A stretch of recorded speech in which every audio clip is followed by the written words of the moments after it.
আমি যিবোৰ বিষয়ত আধুনিক হ'ব লাগে সেইবোৰ বিষয়ত আধুনিক হোৱাটো ভাল লিভিং ৰিলেশ্যনশ্বিপত থকা আল্ট্ৰা মডাৰ্ণসকলক ক'ব বিচাৰিছোঁ যিসকলে কয় লিভিং ৰিলেশ্যনশ্বিপ গুৰুত্বপূৰ্ণ আজি মুখ্যমন্ত্ৰী ডাঙৰীয়াই প্ৰথম কেবিনেটত যিটো সিদ্ধান্তৰ কথা ক'লে তাক বেলেগে কি কয় নাজানো মই কিন্তু আদৰণি জনাইছোঁ মই এই ভিডিঅ'টো চাই থকা পিতৃ মাতৃসকলক ক'ব বিচাৰিছোঁ বা ঘৰৰ পৰিয়ালৰ ব্যক্তিসকলক ক'ব বিচাৰিছোঁ যদি আপুনি লিভিং ৰিলেশ্যনশ্বিপৰ বিষয়ে নাজানে মই আগতীয়াকৈ আপোনাক কৈ দিছোঁ আপোনাৰ যুৱতীগৰাকী গুৱাহাটী মহানগৰীলৈ আহিছে সেয়া পঢ়িবলৈ হওক বা কৰ্ম সংস্থাপনৰ বাবে হওক যেতিয়া অবিবাহিত এজন যুৱক বা অবিবাহিত এগৰাকী যুৱতী একেলগে বিয়া নোহোৱাকৈ থাকিব পৰা এই ব্যৱস্থাটোৱে হৈছে লিভ ইন ৰিলেশ্যনশ্বিপ ইয়াক মেৰেজ লাইক ৰিলেশ্যনশ্বিপ বুলি ক'ব পাৰে যেতিয়া এগৰাকী যুৱতীয়ে সেই যুৱকজনৰ লগত থাকিব আপুনি হয়তো গমেই নাপায় বিন্দাছ পঢ়ি আছে কাম কৰি আছে এনেকৈ বুলি ভাবিছে কিন্তু তেখেতলোকে একেলগে স্বামী স্ত্ৰীৰ দৰে জীৱন যাপন ইয়াত কৰিছে এই ব্যৱস্থাটোৰ জৰিয়তে কি হয় এই ব্যৱস্থাটোৰ জৰিয়তে বোলে বিয়া হোৱাৰ আগে আগে পুৰুষজনক বুজি পোৱাত সহায় হয় যাতে গোটেই জীৱনটো একেলগে থাকিব পাৰে এই যে লিভিং ৰিলেশ্যনশ্বিপত আছে আপোনাৰ যুৱতীগৰাকী বা আপোনাৰ ছোৱালীগৰাকী এই লিভিং ৰিলেশ্যনশ্বিপত থকা ল'ৰাটোৰ লগত সেয়া বিবাহ হ'বগৈ পাৰে নহ'বও পাৰে তাত আইনী বাধা বিধি একো নাই তেখেতলোকে যদি আকৌ মতানৈক্য হৈছে মনোমালিন্য হৈছে আঁতৰি গুচি গৈছে এইবোৰ টেষ্ট আগতীয়া পৰীক্ষা পাতি কিবা কিবি এনেকুৱা কৰা এইটো টেষ্ট পৰীক্ষা বুলি আপুনি ক'ব পাৰে তেনেকুৱা ধৰণৰ তাতকৈ বেছি একো নহয় এই বিষয়বস্তুবোৰে সমাজত এনেকুৱা এটা বিৰূপ প্ৰভাৱ পেলাইছে সমাজত বহুখিনি ক্ষেত্ৰত ব্লেকমেইলিঙৰ দৰে ঘটনা বহু যুৱতী জীৱনৰ চৰম সিদ্ধান্ত এই যুৱকজনে যেতিয়াই এৰি দিলে তাৰ পাছতে তেখেতলোকৰ মাজত আহি গ'ল মতানৈক্য তাৰ পিছতে থকা অন্তৰংগ গোপন ভিডিঅ' ৰিলিজ কৰিবলৈ আৰম্ভ কৰি দিলে চিনেমাৰ দৰে এপিছ'ড ৱাইজত ভয় ভাবুকি দিয়া আৰম্ভ কৰি দিলে তাৰপিছত যুৱতীগৰাকীৰ মৃত্যু ক'ৰবাত সেই সিদ্ধান্ত ল'বলৈ গুচি যায় কেতিয়াবা যুৱকজনকো তেনেকুৱা ধৰণৰ ব্যৱস্থাবোৰ কৰে তাৰপিছতে যুৱকজনো সেনেকুৱা সেই সিদ্ধান্ত ল'বলৈ বাধ্য হয় আৰু বহুত এনেকুৱা আছে বহু যুৱক যুৱতী এনেকুৱা আছে বহু মালিকনীয়ে যেতিয়া হেৰি বুলি নকয় মানে বিবাহিত নহয় বা কিবা নহয় ডেকা যুৱক যুৱতী হ'লেও লিভিং ৰিলেশ্যনশ্বিপত ছাপৰ্ট নকৰে তেতিয়া সেন্দুৰৰ মূল্য নাইকিয়া কৰি 10 টকীয়া সেন্দুৰৰ টেমা লৈও লিভিং ৰিলেশ্যনশ্বিপত বৰ্তমান সময়ত গুৱাহাটী মহানগৰীত বহুখিনি ঘূৰি আছে বহুত তেনেকৈ বৰ্তমান সময়ত বসবাস কৰি আছে বহু বিবাহিত পুৰুষেও তেনেকৈ হয়তো কোনোবা যুৱতীৰ লগত এক্সটাৰ্নেল এফেয়াৰ চলাই আছে এই কথাবোৰ অত্যন্ত গুৰুত্বপূৰ্ণ সমাজখনত বিৰূপ প্ৰভাৱ পৰিব পৰা কথাবোৰত আমি যোনটো ভাল ভাল বুলি ক'ম যোনটো বেয়া বেয়া বুলিয়ে ক'ম আজি লিভিং ৰিলেশ্যনশ্বিপটোৱে সমাজ কোন দিশে লৈ গৈছে সেই কথাটো আপোনালোকে নিশ্চয় অনুমান কৰিব পাৰিছে আপোনাৰ ছোৱালীজনী ইয়াত পঢ়িবলৈ আহি ক'ত কি কৰি আছে এই যে আইনে অধিকাৰ দিছে তেখেতলোকক যদি কয় যে আপোনালোকে এনেকৈ থকাটো বেয়া হৈছে নেকি বা এইটো কথা তোৰ জীৱনটো বিপদ হ'ব কিবা হ'ব সমাজখনে কি ক'ব এই ল'ৰাটোৰ লগত যদি বাই চান্স তোৰ যদি বিয়াখন নহয়গৈ বা কিবা নহয়গৈ আৰু দুজন পুৰুষ মহিলা বা যুৱতী একেলগে থকাৰ পাছত লিভিনত স্বামী স্ত্ৰী নহয় তাৰপৰা বিচ্ছেদ হ'ব আৰু দুজন পুৰুষ মহিলা থকাৰ পিছত স্বামী স্ত্ৰীৰ দৰে বাকীখিনি ইতিহাসৰ দৰে নহয় জানো কথাখিনি সেইটোৱে গতিকে যি নহওক যে লিভিং ৰিলেশ্যনশ্বিপ মই মোৰ দৃষ্টিত যে লিভিং ৰিলেশ্যনশ্বিপ বেণ্ড হ'ব লাগে অৰ্থাৎ বন্ধ হ'ব লাগে যাতে সমাজ কেৱল মাত্ৰ ব্যক্তিৰ স্বাধীনতাটোৰ কথা নাহে মই এইটো কেতিয়াও নকওঁ যে ব্যক্তিৰ স্বাধীনতাটো সৰ্ব কৰিব লাগে কিন্তু কেৱল ব্যক্তিৰ স্বাধীনতা নহয় সামাজিক মূল্যবোধ আমি এখন সমাজত জীয়াই থাকোঁ এই সকলো দিশ সামৰি যদি হয় তেতিয়া ধন্যবাদ কিন্তু কেৱল যদি মুখত হয় তেতিয়াহ'লে গম পাম এয়া কেৱল মাত্ৰ নাটক আছে মুখ্যমন্ত্ৰী হিমন্ত বিশ্ব শৰ্মা ডাঙৰীয়া লিভিং ৰিলেশ্যনশ্বিপক লৈ আজি কেবিনেটত যিটো সিদ্ধান্ত গ্ৰহণ কৰা হৈছে কেৱল মাত্ৰ সেইটো ঘোষণাই হ'বনে নে কাৰ্যত ইয়াক কৰা হ'ব বহুখিনি সময়ত আমি দেখিবলৈ পাওঁ বহুখিনি ঘোষণা হৈ থাকি যায় যিটো লিভিং ৰিলেশ্যনশ্বিপ আজি বন্ধ হ'ব বুলি কোৱা হৈছে সেই কথাটোক সকলোৱে আদৰণি জনাইছে হয় আমিও আজি সমৰ্থন জনাইছোঁ এইটো বিষয়ত লিভিং ৰিলেশ্যনশ্বিপ বহুজনে হয়তো ভালদৰে নাজানে লিভিং ৰিলেশ্যনশ্বিপ মানে কি আইনৰ ভাষাৰে ইয়াক মেৰেজ লাইক ৰিলেশ্যনশ্বিপ বুলি ক'ব পাৰে অৰ্থাৎ বিবাহ নকৰাকৈ দুজন প্ৰাপ্তবয়স্ক ব্যক্তি একেলগে থকাটোকে লিভিং ৰিলেশ্যনশ্বিপ বুলি কোৱা হয় আমি মডাৰ্ণ হ'ব লাগে কিন্তু আমি সমাজত মূল্যবোধৰ কথাটো অলপ চিন্তা কৰাটো ভাল ব্যক্তি স্বাধীনতাৰ লগতে মূল্যবোধ আমি যেটো এখন সমাজত বসবাস কৰোঁ তাৰ প্ৰতি লক্ষ্য ৰাখি আমি অলপ দায়বদ্ধ হোৱাটো অত্যন্ত জৰুৰী এই লিভিং ৰিলেশ্যনশ্বিপৰ বাবে সমাজখনত বহুখিনি সময়ত বহু অপৰাধজনিত ঘটনা সংঘটিত হয় বহুতে কয় যে বিবাহৰ আগতে যেতিয়া কম্পেটিবিলিটি বুজিবৰ কাৰণে দুজন ব্যক্তি একেলগে থকা হয় তেতিয়া বিবাহৰ পাছত সুবিধা হয় যে গোটেই জীৱনটো থাকিবলগীয়া ব্যক্তিজন কেনেকুৱা হয় কি হয় সেই কাৰণে বোলে আগতীয়াকৈ জানিবৰ কাৰণে এই যি লিভিং ৰিলেশ্যনশ্বিপ এই প্ৰক্ৰিয়াটো কৰা হয় কিন্তু আপোনালোকক আজি মই এটা কথা ক'ব বিচাৰিছোঁ যিসকলে লিভিং ৰিলেশ্যনশ্বিপক সমৰ্থন কৰে তেওঁলোকক মই ক'ব বিচাৰিছোঁ লিভিং ৰিলেশ্যনশ্বিপত থকা কেইটা কেইটা সম্পৰ্ক আজি স্থায়ী সমাধান হৈছেগৈ, স্থায়ীকৈ পতি পত্নী হৈছেগৈ বা যুগ্ম জীৱনৰ আৰম্ভ কৰিছে। বহুখিনি ক্ষেত্ৰত ইয়াৰ সমাজত বিৰূপ প্ৰভাৱে পৰা দেখিবলৈ পোৱা গৈছে। তেখেতলোকে লিভিং ৰিলেশ্যনত থাকে, লিভিং ৰিলেশ্যনত থাকি কোনো ধৰণৰ বুজা পৰা তেনেকুৱা কোনো ধৰণৰ কথা নাই। তাৰপিছতে তেখেতলোকে কি কৰিবলৈ আৰম্ভ কৰে, যেতিয়া ইজনে সিজনক অলপ মনোমালিন্য হ'ল আঁতৰিলে, সেই লিভিং ৰিলেশ্যনত থকাৰ সময়ত যিবোৰ গোপন ভিডিঅ' আছিলে, অন্তৰংগ মুহূৰ্ত আছিলে বা ক'ৰবাত যোৱা কিবা কিবি আছিলে, এইখিনি দি ব্লেকমেইল কৰে। বহুতৰ জীৱন ধ্বংস হৈছে, বহু যুৱতীৰ জীৱন ধ্বংস হৈছে, বহু যুৱকৰ জীৱন ধ্বংস হৈছে। এই লিভিং ৰিলেশ্যনশ্বিপ বিবাহ নকৰোৱাকৈ বৰ্তমান গুৱাহাটী মহানগৰীৰ কথা কৈছোঁ, বহু যুৱক যুৱতীয়ে পঢ়িবলৈ আহিছে, ঘৰৰ পৰা ইয়াত মাক বাপেকে ভাবিছে খুব ধুনীয়াকৈ পঢ়ি আছে, কিবা কৰি আছে, ইয়াত কিন্তু অচিনাকি এজন যুৱকৰ সৈতে তেখেতলোকে সহবাস কৰি আছে। তেখেতলোকে সহবাস কৰিছে, একেলগে আছে, একেলগে খাইছে, একেলগে শুইছে, একদম স্বামী স্ত্ৰীৰ দৰে আছে, কেৱল মাত্ৰ সেন্দুৰকণ কপালত লোৱা নাই, আইনীভাৱে তেখেতলোকে হয়তো স্বীকৃত হোৱা নাই, কিন্তু বাকীখিনিত তেখেতলোক সকলো সময়তে একেলগে আছে। আৰু ইয়াৰ পাছতে যেতিয়া এৰা এৰি হ'ব, ব্লেকমেইল আৰম্ভ, কিবা কিবি, এই কথাবোৰ হোৱাৰ পাছতে সেই ছোৱালীজনীৰ জীৱনটো ক'ৰবাত সেই সিদ্ধান্তত উপনীত হয়, সেই জীৱন শেষ কৰি দিয়া সিদ্ধান্ত লয়। আৰু যুৱকসকলকো তেনেকৈ যদি ব্লেকমেইল কৰিব লগা হয়, সেইখিনি সময়তো তেনেকুৱা ধৰণৰ ব্যৱস্থাবোৰ সৃষ্টি হয়। গতিকে লিভিং ৰিলেশ্যনশ্বিপ আপুনি যদি চাবলৈ যায় দুটা দিশেৰে ঠিক আছে, এটা দিশেৰে যদি কয় বোলে আগতীয়াকৈ আমি বুজা পৰা হ'ব লাগে, ইমান আধুনিক হোৱাৰ একেবাৰে প্ৰয়োজন নাই। আমি যিবোৰ বস্তুত আধুনিক হ'ব লাগে সেইবোৰ বস্তুত আধুনিক নহয়, কিন্তু বিবাহ নকৰোৱাকৈ অন্য এগৰাকী যুৱতী, সেই যুৱতীগৰাকীৰ লগত যে থাকিলে এইটো গেৰাণ্টি নাই, এইটো আইনে আপোনাক পাৰ্মিশ্যন দিছে থাকিবৰ কাৰণে, সেই যুৱতীগৰাকীৰ লগত থাকিব পাৰে নাথাকিব পাৰে। আমি সমাজত যিহেতু বাস কৰোঁ, আপুনি এটাৰ ল'ৰাৰ লগত থাকি যোৱাৰ পাছত আপোনাক সমাজখনে কি দৃষ্টিৰে চাব? আৰু এজন ল'ৰা আৰু এগৰাকী ছোৱালী যেতিয়া স্বামী স্ত্ৰীৰ দৰে একেটা ৰুমতে থাকিব, তাৰ পাছৰ কথাখিনি ইতিহাস বুলিয়ে মই আপোনালোকক কৈ থ'লোঁ। গতিকে এই লিভিং ৰিলেশ্যনশ্বিপত থকাৰ পৰিপ্ৰেক্ষিতত সমাজখনত বহুখিনি সময়ত বিৰূপ প্ৰভাৱ পৰিছে, সমাজখনত এক বিপথে পৰিচালিত হৈছে। আমি অতি আধুনিক হ'বলৈ গৈ বহুখিনি অত্যন্ত নিন্দনীয় ঘটনাও সংঘটিত হৈছে, ব্লেকমেইলিঙৰ ঘটনা সংঘটিত হৈছে, জীৱন শেষ কৰি দিয়াৰ দৰে ঘটনা সংঘটিত হৈছে। গতিকে আমি আশা কৰিম যে কেৱল মাত্ৰ এইখন মুখেৰে নহয়, কেৱল মাত্ৰ ঘোষণাতেই যাতে সীমাবদ্ধ নাথাকে, এইখন কাৰ্যকৰীও কৰে হিমন্ত বিশ্ব শৰ্মা ডাঙৰীয়া। তাৰ বাবে আমি আহ্বান জনাইছোঁ যাতে কথাত সীমাবদ্ধ নহয়, এয়া কাৰ্যত আইনলৈ ৰূপান্তৰিত কৰে। এতিয়া দেৱানী বিধিত এইবোৰ লিভ ইন টিভ ইনৰ কথাবোৰ আহিবই নোৱাৰে। এইটো মূলতঃ আপোনাৰ বিবাহ বিচ্ছেদ আৰু এইটো কি উত্তৰাধিকাৰ, এই তিনিটাই বিষয় মূলতঃ সাঙুৰি ল'ব লাগে। আৰু লিভ ইন ৰিলেশ্যনশ্বিপ বাধা দিবলৈ চেষ্টা কৰে, পিয়ৰিটি আনিব খোজে, গতিকে সেইবিলাক আপোনাৰ সংবিধানে দিয়া মৌলিক অধিকাৰৰ বিপৰীতে যোৱা কথা। আৰু তেনেকুৱাকৈ যদি যায়, তেনেকুৱা এখন আইন অসাংবিধানিক হ'বই।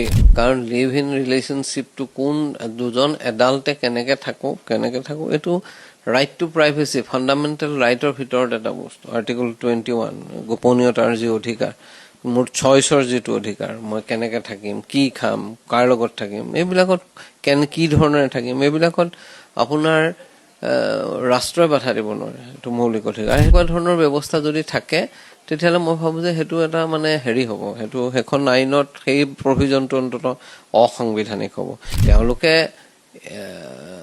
ৰেজিষ্ট্ৰেশ্যন হয়তো কৰাৰ কথা ক'ব পাৰে লিভ ইন ৰিলেশ্যনত থকা মানুহৰ ক্ষেত্ৰত। মই ভাবোঁ যে সেইটো কিমান দূৰ সেই ধৰণৰ ইণ্টাৰফাৰেঞ্চ সাংবিধানিকভাৱে গ্ৰহণযোগ্য হ'ব, সেইটো লৈ পেলাই মোৰ সন্দেহ আছে। কাৰণ ইউনিফৰ্ম চিভিল কোড যদি হ'বই লাগে, সকলো নাগৰিকৰ ক্ষেত্ৰতে যদি প্ৰযোজ্য হ'ব লাগে, তেতিয়াহ'লেনো যদি সেইটো ভালেই হয়, তেতিয়াহ'লেনো জনজাতীয় মানুহক সেইখনৰ আওতাৰ বাহিৰৰ পাথোৱাৰ কি অৰ্থ থাকিব পাৰে?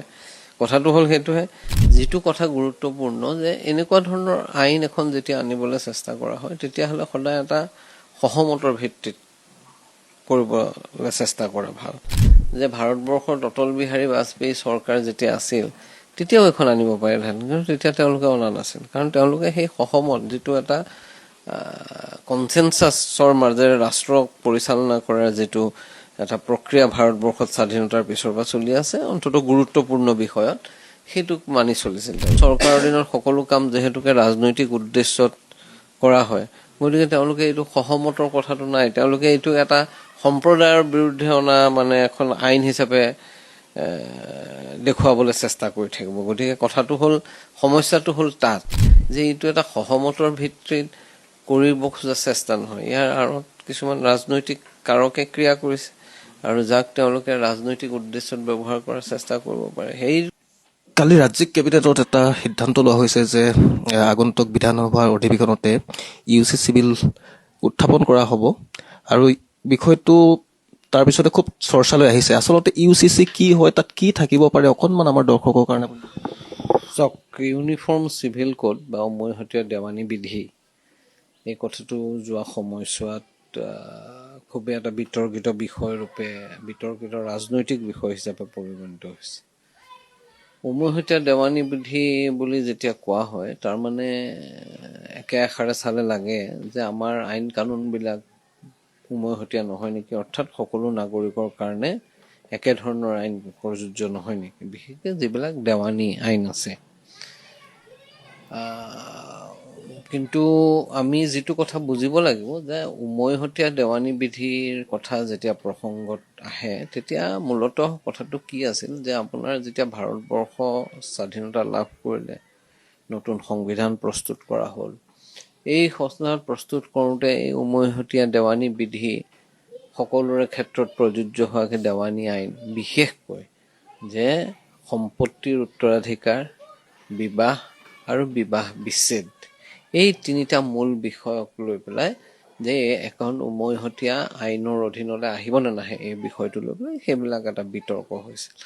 আৰু ভাৰতীয় সংবিধান সভাৰ সেই বিতৰ্কৰ অন্তত এই কথাটো সিদ্ধান্তলৈ অহা গৈছিল যে উমৈহতীয়া দেৱানী বিধি বিশেষকৈ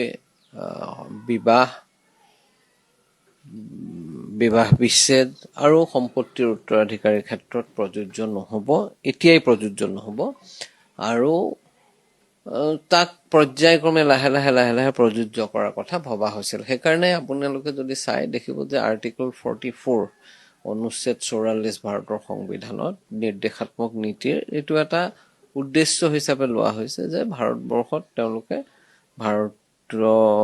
ভাৰতবৰ্ষই আপোনাৰ উমৈহতীয়া দেৱানী বিধি প্ৰতিষ্ঠাৰ দিশে যাব। গতিকে সেইকাৰণে এইটোৰ কোৱাৰ মূল কাৰণটো আছিল দুটা। এটা কথাটো আছিল, ইয়াৰ কাৰণ আছিল সেইটো সময়তে উমৈহতীয়া দেৱানী বিধিটো প্ৰযোজ্য নকৰাৰ। সেই সময়ত দেশ বিভাজন হৈছে, ইয়াত বিভিন্ন ধৰণৰ আপোনাৰ দেশ বিভাজনৰ পিছত সংখ্যালঘু সম্প্ৰদায়ৰ বহু মানুহ ইয়াত ৰৈ গৈছে, ধৰ্মীয় সংখ্যালঘু সম্প্ৰদায়ৰ মানুহ। এই সম্প্ৰদায়ৰ মানুহখিনিয়ে ভাৰতবৰ্ষৰ নতুনকৈ স্বাধীন হোৱা দেশ এখনত তেওঁলোকক আশ্বস্ত কেনেকৈ কৰিব পৰা যায় যে তেওঁলোকৰ ধৰ্মীয় আচাৰ ব্যৱহাৰ, নীতি নিয়ম এইবিলাকক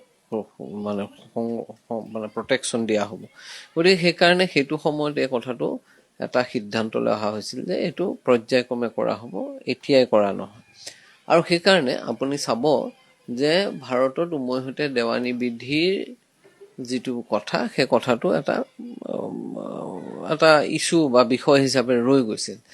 কিন্তু কথাটো এনেকুৱাও নহয় যে আপোনাৰ তেনেকুৱা বিধি নাই। এতিয়া ধৰক আপোনাৰ ছাকচেছন বা উত্তৰাধিকাৰটো কৰাৰ কাৰণে ছেকুলাৰ ধৰ্ম নিৰপেক্ষ বিধি আছে, যেনেকৈ মুছলমানসকলৰ মুছলমান ধৰ্মীয় নিয়ম মতেই আপোনাৰ বিবাহ বা বিবাহ বিচ্ছেদ হয় আৰু তাৰ ঠিক লগে লগে আপোনাৰ উত্তৰাধিকাৰো হয়।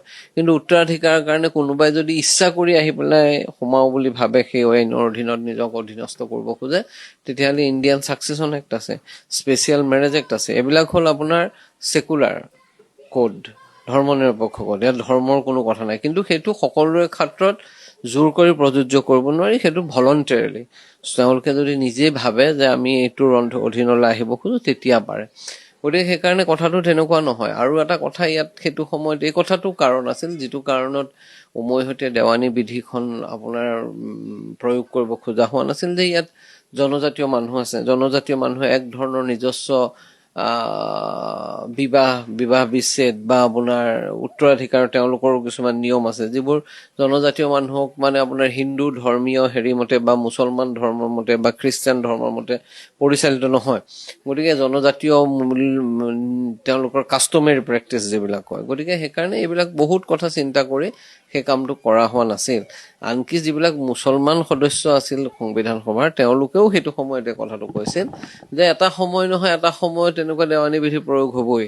গতিকে কিন্তু সেইটোলৈ যোৱাৰ কাৰণে এটা প্ৰক্ৰিয়াৰ মাজেৰে এটা সহমতৰ ভিত্তিত কৰাটো উচিত হ'ব বুলি তেওঁলোকৰ বহুকেইজনে মন্তব্য কৰিছিল। এতিয়া ঘটনাটো হ'ল, যেতিয়া ইউনিফৰ্ম চিভিল কোডৰ কথা কৈছে, তেওঁ ভাৰতবৰ্ষৰ উত্তৰাখণ্ডত আহিছে আৰু কোনোবা এখন দুখন ৰাজ্যত আহিছে আৰু শেহতীয়াভাৱে অসমতো অনাৰ কথা মুখ্যমন্ত্ৰী ডাঙৰীয়াই কৈছে, তেতিয়া আমি এটা কথা গম পাব লাগিব যে ইউনিফৰ্ম চিভিল কোডৰ কথাটো কওঁতে কি থাকিব তাত আমি এতিয়া গম নাপাওঁ। এটা অস্পষ্টভাৱে মুখ্যমন্ত্ৰীয়ে কিছুমান কথা কৈছে, যেনেকৈ লিভ ইন ৰিলেশ্যনশ্বিপৰ কথা কৈছে, তাৰপিছত বিবাহৰ কথা কৈছে, গতিকে বহু বিবাহৰ কথা কৈছে, গতিকে এনেকুৱা ধৰণৰ কথা কৈছে। কিন্তু যেতিয়ালৈকে আমি নেচাম তেতিয়ালৈকে কথাটো বুজি নাপাম। কিন্তু ঘটনাটো এটা ঠিক যে উমৈহতীয়া দেৱানী বিধি বুলি ক'লে আপোনাৰ মূলতঃ সম্পত্তিৰ অধিকাৰ, বিবাহ আৰু বিবাহ বিচ্ছেদ, এই তিনিটা বিষয় আছে, যি তিনিটা বিষয় আপোনাৰ উমৈহতীয়া আইনৰ দ্বাৰা ভাৰতবৰ্ষৰ নাগৰিকৰ ক্ষেত্ৰত উমৈহতীয়া আইন প্ৰযোজ্য নহয়। ধৰ্মৰ নিয়ম মতে তেওঁলোকে সেইমতে যায়, নিজা নিজা ধৰ্মৰ নিয়ম মতে।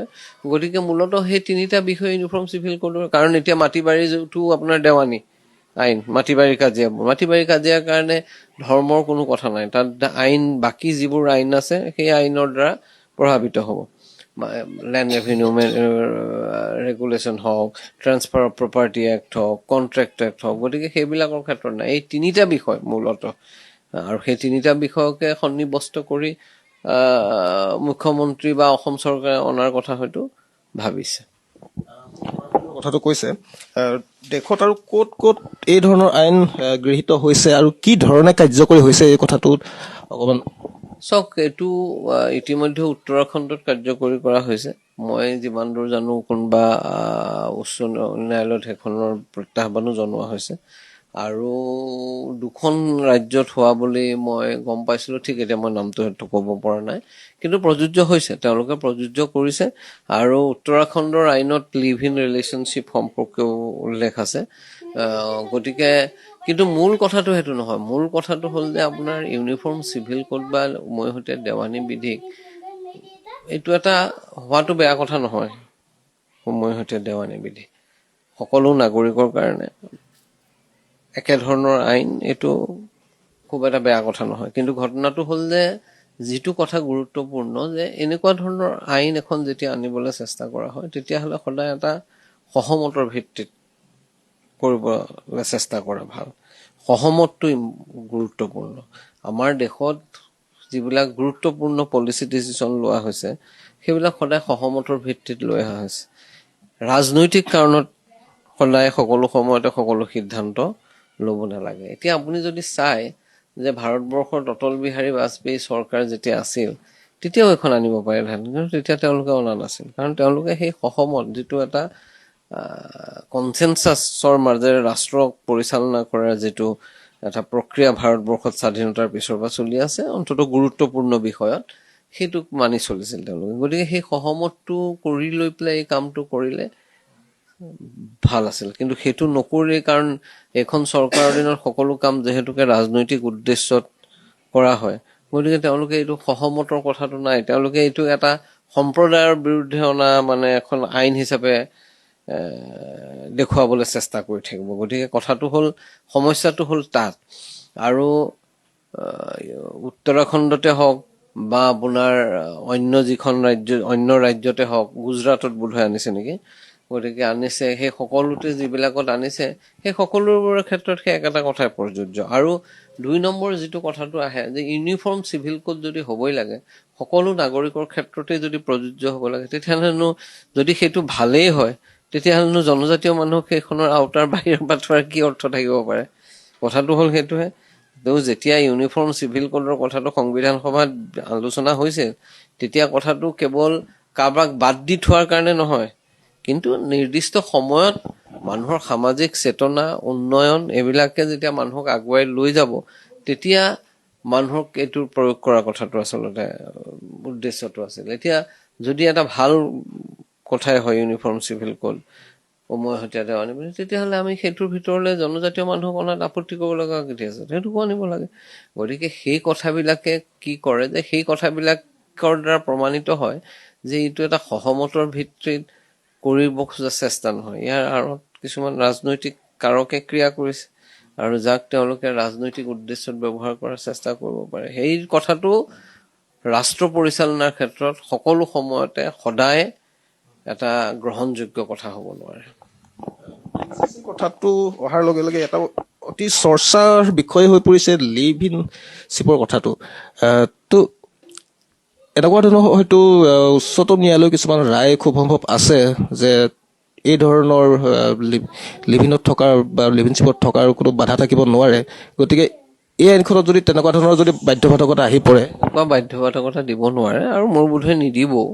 কাৰণ লিভ ইন ৰিলেশ্যনশ্বিপটো কোন দুজন এডাল্টে কেনেকে থাকো এইটো ৰাইট টু প্ৰাইভেচি, ফাণ্ডামেণ্টেল ৰাইটৰ ভিতৰত এটা বস্তু। আৰ্টিকল 21 গোপনীয়তাৰ যি অধিকাৰ, মোৰ চইচৰ যিটো অধিকাৰ, মই কেনেকে থাকিম, কি খাম, কাৰ লগত থাকিম, এইবিলাকত কি ধৰণেৰে থাকিম, এইবিলাকত আপোনাৰ ৰাষ্ট্ৰই বাধা দিব নোৱাৰে। এইটো মৌলিক অধিকাৰ। সেইটো তেনেকুৱা ধৰণৰ ব্যৱস্থা যদি থাকে তেতিয়াহ'লে মই ভাবোঁ যে সেইটো এটা মানে হ'ব, সেইখন আইনত সেই প্ৰভিজনটো অন্ততঃ অসাংবিধানিক হ'ব। তেওঁলোকে ৰেজিষ্ট্ৰেশ্যন হয়তো কৰাৰ কথা ক'ব পাৰে লিভ ইন ৰিলেশ্যনত থকা মানুহৰ ক্ষেত্ৰত। মই ভাবোঁ যে সেইটো কিমান দূৰ মানে সেই ধৰণৰ ইণ্টাৰফেৰেঞ্চ সাংবিধানিকভাৱে গ্ৰহণযোগ্য হ'ব, সেইটো লৈ পেলাই মোৰ সন্দেহ আছে। কাৰণ আৰু উভৈহতীয়া দেৱানী বিধিত এইবোৰ লিভ ইন টিভিনৰ কথাবোৰ আহিবই নোৱাৰে। এইটো মূলতঃ আপোনাৰ বিবাহ বিচ্ছেদ আৰু এইটো কি কয় উত্তৰাধিকাৰ, এই তিনিটাই বিষয় মূলতঃ সাঙুৰি ল'ব লাগে। আৰু তাত যদি তেওঁলোকে লিভ ইন ৰিলেশ্যনশ্বিপ বাধা দিবলৈ চেষ্টা কৰে, পিয়ৰিটি আনিব খোজে, গতিকে সেইবিলাক আপোনাৰ সংবিধানে দিয়া মৌলিক অধিকাৰৰ বিপৰীতে যোৱা কথা। আৰু তেনেকুৱাকে যদি যায়, তেনেকুৱা এখন আইন অসাংবিধানিক হ'বই। সেইটো ব্যৱস্থা সকলো নহ'ব পাৰে, কিন্তু সেই ব্যৱস্থাটো অসাংবিধানিক হ'ব। গতিকে সেইকাৰণে মই ভাবোঁ যে সেই ধৰণৰ ব্যৱস্থা যদিও তেনেকে কোৱা হৈছে বা বাতৰিত ওলাইছে, তেনেকুৱা ব্যৱস্থা আনিব যেন মোৰ বোধ হোৱা নাই। খুব বেছি তেওঁলোকে কৰিব পাৰে যে ৰেজিষ্ট্ৰেশ্যন, পঞ্জীয়ন কৰা কথাও ক'ব পাৰে। কিন্তু মই ভাবোঁ যে পঞ্জীয়ন কৰাটো এক ধৰণৰ ইণ্টাৰফেৰেঞ্চ মানুহৰ মৌলিক অধিকাৰৰ ওপৰত।